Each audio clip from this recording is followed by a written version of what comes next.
We continue our reading of Lest We Forget, a daily devotional by author George R. Knight. Today's reading, September 30. Righteousness by Faith and the Third Angel's Message, Part 2. Blessed are they that do his commandments, that they may have right to the tree of life, and may enter in through the gates into the city. Revelation 22:14. Early Adventists were great doers of the commandments, sometimes for good reasons and sometimes for not so good. The doing aspect of the Adventist belief system would play heavily into pre-1888 understanding of Revelation 14:12. Here is the patience of the saints, here are they that keep the commandments of God and the faith of Jesus.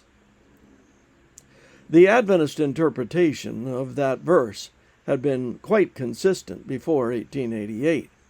James White provided a model for that understanding in April 1850. He indicated that the verse had three major points of identification.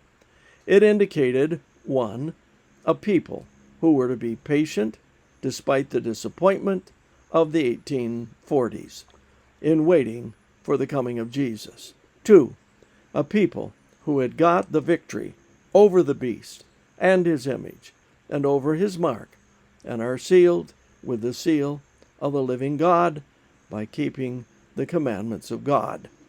And 3, a people who kept the faith as a body of beliefs in such things as repentance, faith, baptism, Lord's Supper, washing the saints' feet, and so on.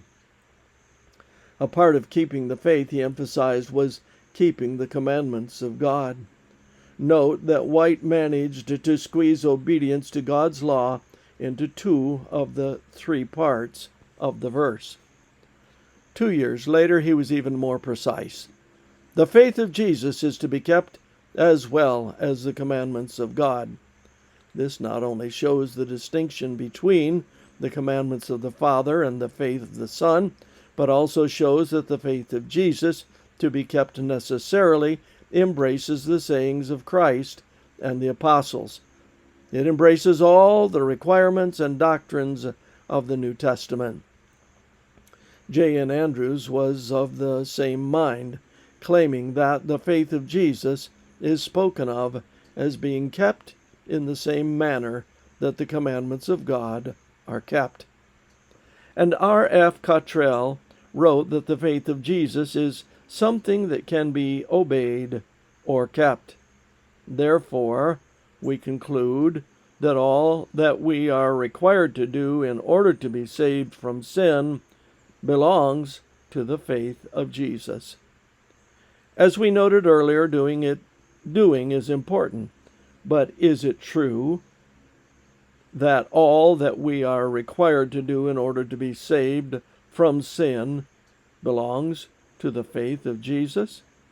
Think about it, discuss it, pray about it. This concludes our reading today of Lest We Forget.